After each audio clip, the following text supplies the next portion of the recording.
Hello everyone, welcome back to my YouTube channel. मैं Yash Agrawal and ये series है हमारा new series tech talks with Yash, जिसमें हम डिस्कस करने वाले हैं about MCA, placements, tech and और भी बहुत कुछ के बारे में।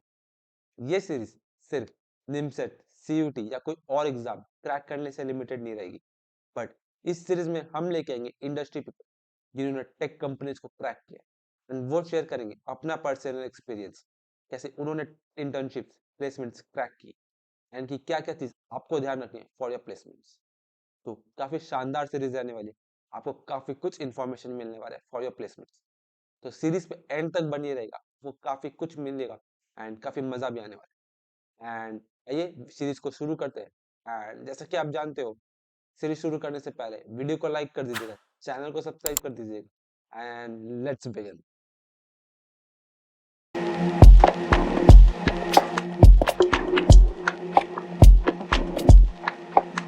तो हेलो एवरीवन, आज के इस टेक टॉक्स विद यश में हमारे साथ है रिक पारामानिक, जो कि कल्याणी यूनिवर्सिटी से एमसीए परस्यू कर रहे हैं। उन्होंने जेका 2024 क्लियर किया था with an all India rank of 117 and आज हमारे साथ वो अपना टिप्स शेयर करने वाले हैं कि कैसे प्रिपेयर करना है फॉर जेका एंड कि कैसा है एमसीए एट कल्याणी कॉलेज, क्या आपको कंसिडर करना चाहिए कि नहीं, एंड काफ़ी कुछ इंसाइटफुल आज का सेशन में मिलने वाला है आपको। तो एंड तक बने रहेगा and thank you Rick for coming today.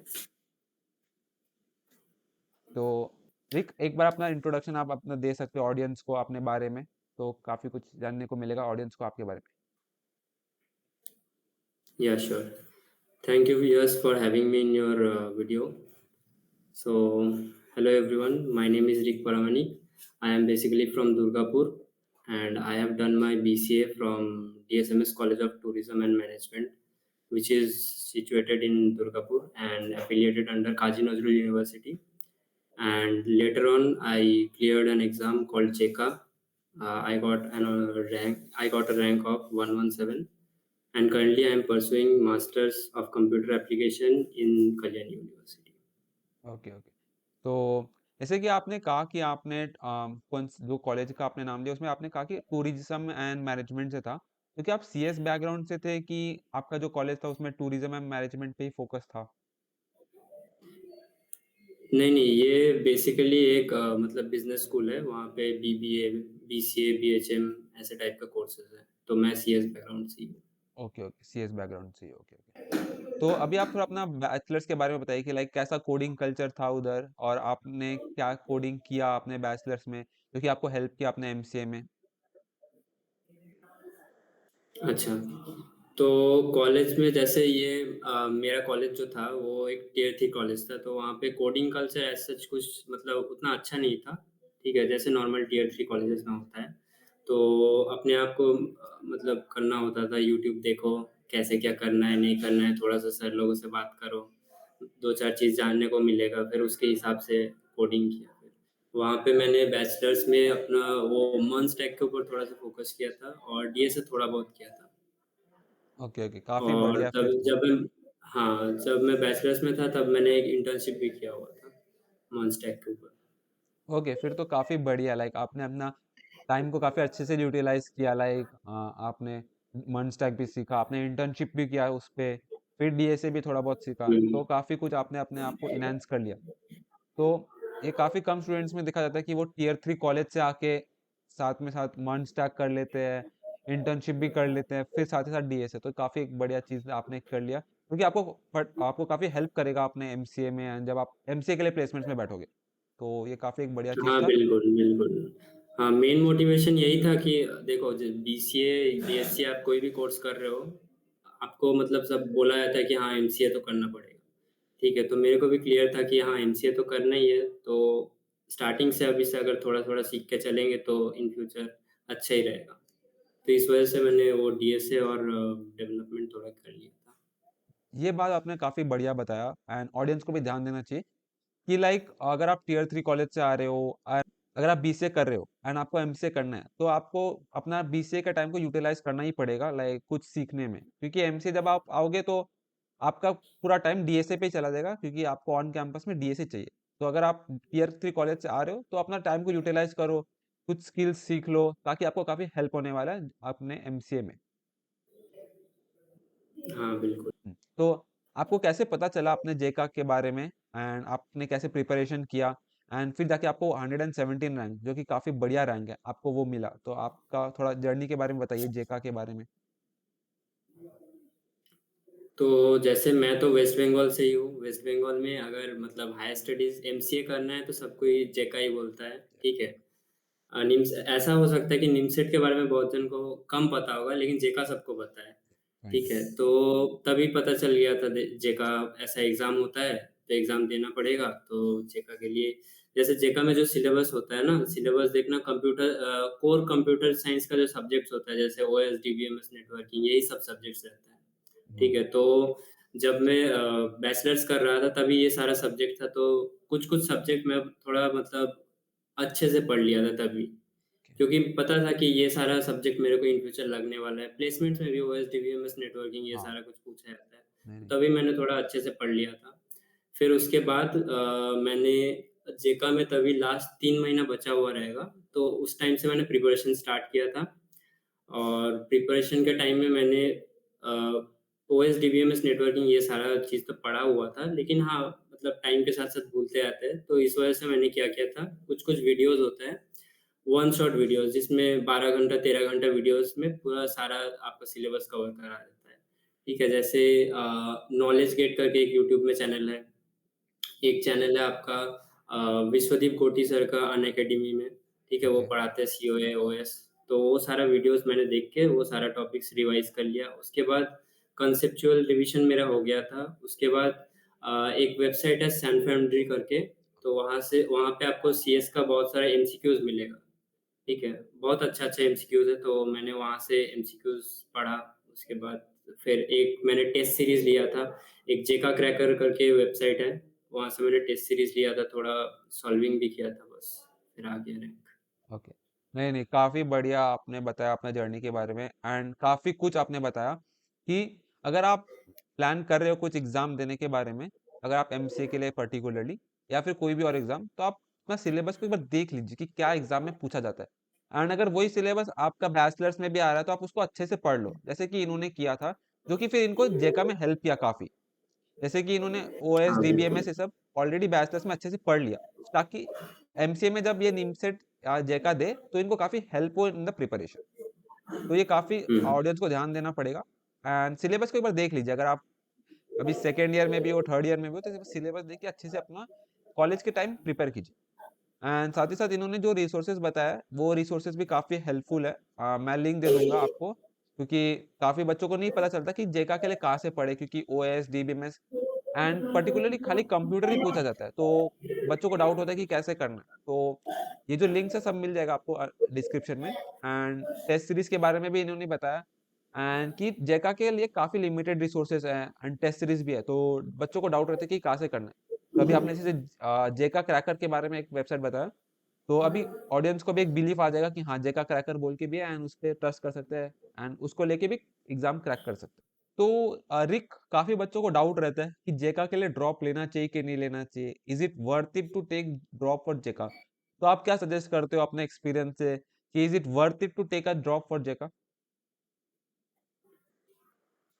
अच्छा देखो, तो ड्रॉप अगर लेना है तो मैं ये कंसीडर कर रहा हूँ कि हाँ, आपका कॉलेज खत्म हो गया, 3 साल का बीसीए या फिर 4 साल का बीसीए आप जो भी कर रहे हो आपका खत्म हो गया। उसके बाद आप अगर टेक्निकली बहुत ज़्यादा स्ट्रांग हो, ठीक है, अगर आपको लगता है कि हाँ मैं एक जॉब ले सकता हूँ टेक्निकल जॉब, ठीक है, तो मेरे हिसाब से आप टेक्निकल जॉब में चले जाओ। वहाँ पे जॉब करते करते आप फिर एमसीए करो डिस्टेंस से। फिर क्या होगा, आपका प्रैक्टिकल नॉलेज भी बढ़ता रहेगा उधर, ठीक है। और अगर आप मतलब थोड़ा-सा अंडर कॉन्फिडेंट हो अपने टेक्निकल स्किल्स को लेके, तो मैं डेफ़िनेटली आपको रिकमेंड करूँगा कि आप ड्रॉप ले लो। ड्रॉप लेके 1 साल तक प्रिपरेशन लो, ठीक है। सिर्फ़ जेईई नहीं, और भी बहुत सारे एग्ज़ाम्स होता है। आप 2 या फिर 3 एग्ज़ाम का पैरेलली प्रिपरेशन ले सकते हो। ओके, नहीं नहीं, काफी कुछ अच्छा आपने बताया एंड एक चीज ध्यान रखना है कि टेक्निकल जॉब लेने के लिए स्किल्स काफी इंपॉर्टेंट हो जाती है जो कि आपको बैचलर्स में डेवलप करनी पड़ेगी। जैसे कि रिक ने किया था, उन्होंने मर्ज स्टैक ऑलरेडी सीख रखा था अपने बैचलर्स में, प्लस उनको डीएसए का बेसिक नॉलेज था। तो अगर वो चाहते तो वो टेक्निकल स्किल्स में जा सकते थे, टेक्निकल फील्ड में। बट अगर आपको भी जाना है तो आपको पहले से प्लान करना पड़ेगा अपने बैचलर्स में, फर्स्ट सेकेंड ईयर में आपको दिमाग में सेट कर लेना पड़ेगा कि आपको टेक्निकल फील्ड में जाना है कि आपको एग्ज़ाम देना है। अगर आपको टेक्निकल फील्ड में जाना है, तो आप ऑलरेडी स्किल्स अपना सीखते रहिए, वन स्टैक हो गया, मीन स्टैक हो गया, कुछ भी उसमें इंटर्नशिप कर लीजिए एंड अपने आप को पॉलिश कर लीजिए उस स्किल्स पे। एंड फिर आप जैसे कि उन्होंने कहा कि आप एमसीए डिस्टेंस से कर सकते हो।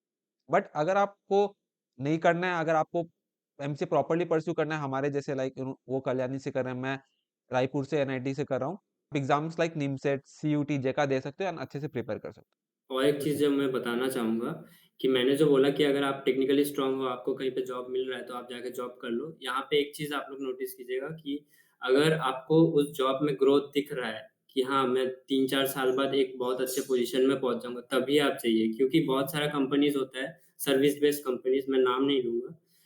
ज़्यादातर जॉब मिल जाता है, बीसीए किया हुआ स्टूडेंट को जॉब मिल जाता है वही 12,000 15,000 का। तो आप अगर उस जॉब के लिए अगर आप एमसीए मतलब नहीं करने जा रहे हो तो आपको मेरे को लगता है फिर से एक बार सोचना चाहिए। ये काफ़ी वैलिड पॉइंट आपने बताया, क्योंकि काफ़ी ज़्यादा। आप स एक सर्विस मतलब आप एक ऐसे कंपनी में जा रहे हो जहाँ पे आपका ग्रोथ किसी और के डिसीज़न के ऊपर डिपेंडेंट है। हुँ, वही। न नहीं, नहीं, काफ़ी इम्पोर्टेंट चीज़ आपने बताया कि ग्रोथ देखना काफ़ी इम्पोर्टेंट है। स्पेशली जब सर्विस बेस्ड कंपनी में आ जाती है।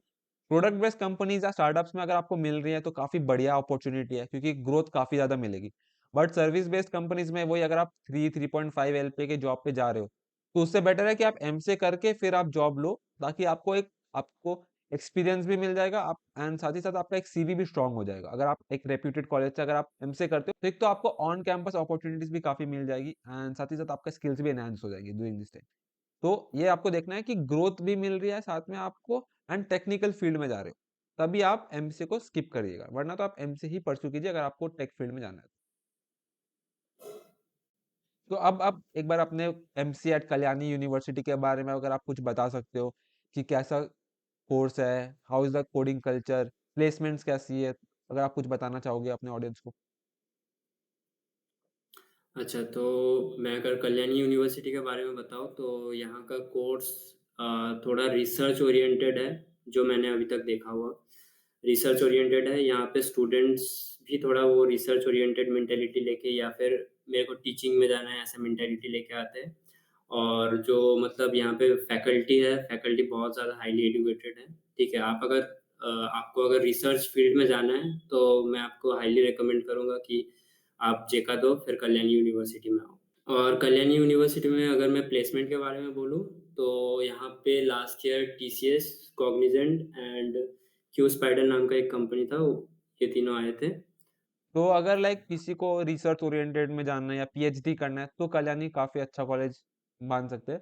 बट अगर प्लेसमेंट वाइज़ हुँ, देखें हुँ। तो सजेस्ट नहीं करोगे like maybe go for higher college like Jadavpur university या डिफरेंट एग्जाम्स लाइक निमसेट या सीयूटी।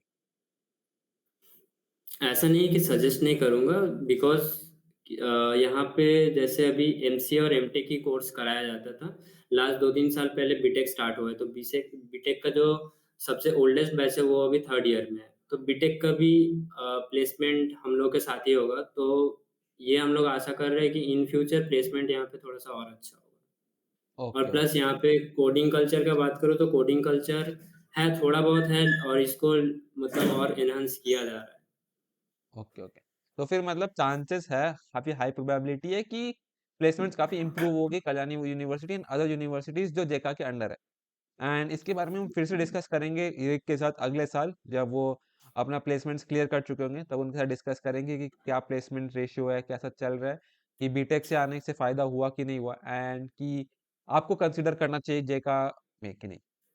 तो अब जैसे कि अगर आप कोई स्टूडेंट जो जेका 2025 देने वाला है, अभी बस कुछ महीने ही बाकी है, तो आप कुछ अगर उनको टिप्स देना चाहोगे फॉर द प्रिपरेशन, जैसे कि आपने आपने कहा कि आपने 3 मंथ्स में क्लियर कर लिया, तो काफ़ी एक अच्छी बात है 3 मंथ्स में क्लियर करना जेका जैसा एग्जाम जिसमें काफ़ी कुछ कंप्यूटर की इन डेप्थ पूछे जाते हैं, डेटा स्ट्रक्चर्स एंड ऑल। तो आप क्या टिप्स देना चाहोगे on the preparation for the students? अच्छा देखो, अभी अगर आपको जेका क्लियर करना है, तो मैं मान के चलता हूँ आप ओएस, डीबीएमएस, नेटवर्किंग ये सारा कुछ मतलब थोड़ा बहुत पढ़े हो, ठीक है? और अगर आप नहीं पढ़े हो, ठीक है, तो यूट्यूब में बहुत सारा फ्री रिसोर्सेज़ अवेलेबल है, ठीक है? बहुत सारा वन शॉट वीडियोज़ है। आप वो वीडियोस देखो। बहुत सारा स्टैंडर्ड बुक है, जैसे हो गया आपका गैल्विन हो गया, ठीक है। एक मैंने डेटा स्ट्रक्चर का बुक फॉलो किया था, मतलब जब मैं सेमेस्टर एग्जाम के लिए पढ़ रहा था, वो मेरे को बुक बहुत अच्छा लगा था, जो है रीमा थेरेसा का। तो वो कुछ-कुछ स्टैंडर्ड बुक है, वो बुक आप फ़ॉलो कर सकते हो। सी के लिए भी स्टैंडर्ड बुक है, बाला गुरुस्वामी वाला। तो आप वो सारा बुक फ़ॉलो करो, और यूट्यूब में बहुत सारा फ्री मटेरियल अवेलेबल है, उसको पढ़ो।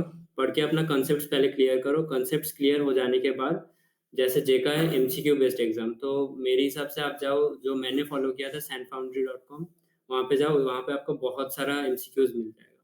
फिर एमसीक्यूज़ को सॉल्व करो। फिर लास्ट का जब 1-2 महीना बच जाएगा, आप टेस्ट सीरीज़ ले लो। I think that will be enough. Okay, तो मेन है कि बुक पढ़ना पड़ेगा आपको, काफी रीडिंग करनी पड़ेगी in depth about the topics, क्योंकि लिमिटेड टॉपिक्स है like OS, DBMS, data structures, तो उसको इन डेप्थ में जानना पड़ेगा क्योंकि काफी सारे क्वेश्चंस पूछे जाते हैं एंड सब एमसीक्यू बेस्ड है। एंड जो उन्होंने वेबसाइट बताया सैन फाउंड्री, वो अभी मैं भी एनआईटी रायपुर में यूज करता हूँ फॉर द प्रिपरेशन, लाइक अपने टेस्ट में जो आते हैं या फिर हमारे प्रैक्टिकल्स में जो आप पूछी जाती है उसके लिए मैं सैन फाउंड्री यूज करता हूँ। एंड सैन फाउंड्री काफी बढ़िया वेबसाइट है, ठीक है, तो आप उसको कंसिडर कर सकते हो। एंड रिक ने भी फॉलो किया था and most of the people from around the globe follow Sanfoundry, तो उसको जरूर फॉलो कीजिएगा एंड उससे प्रिपरेशन कीजिएगा, वो काफी हेल्प होने वाला है। एंड साथ ही साथ टेस्ट सीरीज ले लीजिएगा, क्योंकि टेस्ट सीरीज लेने से क्या आपका हैबिट बिल्ड हो जाता है फॉर द एग्जाम, आप एग्जाम देने का हैबिट बिल्ड हो जाता है, आप वो टाइम ड्यूरेशन के लिए आप बैठते हो, आपका सीटिंग आपका इंप्रूव होता है। तो टेस्ट सीरीज लेना काफी इंपॉर्टेंट हो जाता है, अगर आपको क्लियर करना है, अगर आप डिटरमिन्ड हो तो कि आपको क्लियर करना है, तो टेस्ट सीरीज लेना काफी इंपॉर्टेंट हो जाता हाँ, और एक जो आप ये जो कोर सब्जेक्ट्स आप पढ़ोगे, आप देखना जेका का जो सिलेबस है, ये सारा कंप्यूटर साइंस का जो कोर सब्जेक्ट है उसी को लेकर बना हुआ है। तो आप अगर ये सब पढ़ोगे तो आपको इन फ्यूचर आप जब प्लेसमेंट के लिए बैठोगे तब भी आपको बहुत ज़्यादा हेल्प मिल रहा होगा। क्योंकि प्लेसमेंट्स में मतलब डीएसए डेवलपमेंट ये सब तो हो गया। आपका जो कोर सीएस फंडामेंटल्स है वो भी पूछा जाता है। नहीं नहीं, ये बात तो काफी सही बोली कि बैचलर्स में भी आपका ओएस डीबीएमएस कोर सब्जेक्ट्स रहेगा, आपका जेका में भी है, आपका मास्टर्स में भी रहेगा, फिर साथ ही साथ आपका प्लेसमेंट्स में भी रहेगा, तो मतलब आपका कंटिन्यूअस आपका जर्नी पे आपके साथ रहेगा आपका ये कोर सब्जेक्ट। तो अगर आप स्टार्टिंग से कोर सब्जेक्ट को स्ट्रॉन्ग कर लोगे तो आपको काफी हेल्प होने वाला है अपने कंप्लीट एंटायर जर्नी में, एंड एक स्मूथ जर्नी रहेगा आपका, आप आराम से प्लेसमेंट्स भी क्रैक कर लोगे, अपने ड्रीम जॉब भी क्रैक कर लोगे। तो स्टार्टिंग से कोर सब्जेक्ट्स को इम्प्रूव कीजिए, उसको प्रैक्टिस कीजिए, आपको काफी हेल्प होने वाला है over the long run. Yes. अब अगर एंड में अगर आप कुछ हमारे ऑडियंस को कुछ और बताना चाहोगे अपने एक्सपीरियंस से, कुछ चीज जो उन्हें ध्यान रखनी चाहिए ड्यूरिंग द एग्जाम, कुछ डू एंड डोंट्स अगर आप बताना चाहोगे तो काफी हेल्प होने वाले हैं हमारे ऑडियंस को। डू एंड डोंट्स, देखो, जो सबसे पहला चीज़ है, आप एक कॉम्पिटिटिव एग्जाम के लिए प्रिपरेशन कर रहे हो, ठीक है, तो आपको सीरियस थोड़ा होना पड़ेगा, ठीक है। कंसिस्टेंसी आपको मेंटेन करके चलना पड़ेगा। एक दिन 10 घंटा पढ़ के फायदा नहीं होगा, 10 दिन एक एक घंटा करके पढ़ लो, तब फायदा होगा, ठीक है। और ये कंसिस्टेंसी आप मेंटेन करो। डेली आपका, जैसे मैं करता था, कंसिस्टेंसी मेंटेन करने के लिए सुबह उठ के डेली मैं एक पेपर में लिख लेता था आज मेरे को क्या क्या पढ़ना है।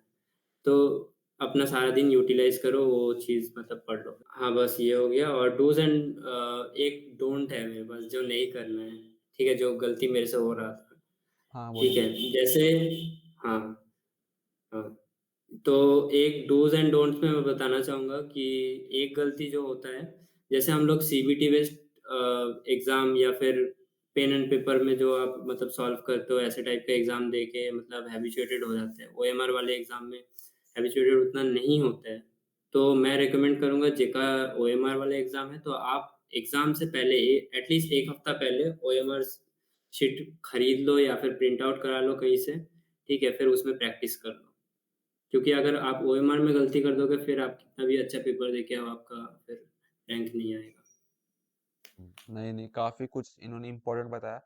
जैसे हमारे पिछले पॉडकास्ट में भी उन्होंने कहा था कि प्रॉपरली आपका टाइम टेबल बनाना जरूरी है एंड कंसिस्टेंसी मेंटेन करना जरूरी है, एंड आज रिक ने भी यही कहा कि कंसिस्टेंसी बनाए रखना पड़ेगा एंड एक टाइम टेबल बनाना पड़ेगा डेली, क्योंकि आपको प्रॉपरली फॉलो करना है। एंड हाँ, 10 घंटे एक दिन पढ़ने से नहीं होगा, 1 घंटे डेली पढ़ने से आप अच्छा रैंक ला पाओगे। एंड साथ ही साथ जो ओएमआर शीट का बात इन्होंने कहा, काफी इंपॉर्टेंट चीज बताया कि कोई भी एग्जाम ओएमआर शीट फॉलो नहीं करती, जे का फॉलो करती है। तो वो आपको ध्यान रखना है, क्योंकि अगर आपने गलत फिल कर दिया अपना नाम ही, तो फिर आपका पूरा पेपर ही कैंसिल हो सकता है। तो ये चीज़ आपको कुछ चीज़ आपको काफ़ी इंपॉर्टेंट आपको ध्यान रखनी पड़ेगी जब आप जेका के लिए जा रहे हो। तो थैंक यू रिक आज के इस वीडियो में आने के लिए एंड अपना इनसाइट्स देने के लिए ऑडियंस को, जो कि काफ़ी हेल्प करने वाले हैं उनको फॉर द जेका preparation and not only for जेका, बाकी भी एग्जाम्स के लिए आपने कुछ इंपॉर्टेंट चीज़ बताई जो उन्हें ध्यान रखनी चाहिए इन जनरल भी, तो काफ़ी हेल्पफुल रहेगी उनके लिए एंड वी होप कि आपका प्लेसमेंट्स काफ़ी अच्छा रहे। अभी आपके कंपनी आने वाली है थर्ड सेमेस्टर में, तो आप अच्छे कंपनीज क्रैक करो एंड फिर मिलेंगे हम अगले साल आपके प्लेसमेंट्स को लेके डिस्कस करने के लिए। Sure, yes, sure. Thank you very much for inviting me. Thank you. तो आई होप आपको आज का episode of tech talks with Yash काफी पसंद आया होगा और आपको काफी कुछ इन्फॉर्मेशन मिला होगा अबाउट इंटर्नशिप्स, प्लेसमेंट्स एंड कि कैसे आपको एग्जाम क्रैक करनी। तो अगर वीडियो पसंद आया तो वीडियो को लाइक कर दीजिएगा, चैनल को सब्सक्राइब कर दीजिएगा एंड ये series of tech talks with Yash भी जरूर बने रहेगा। एंड साथ ही साथ अगर आपको कुछ भी डाउट है फ्रॉम द पर्सन, उनका लिंक्डइन प्रोफाइल आपको डिस्क्रिप्शन बॉक्स में मिल जाएगा, आप वहां से उनको कांटेक्ट कर सकते हो। तो आइए मिलते हैं नेक्स्ट वीडियो में, टिल देन टेक केयर।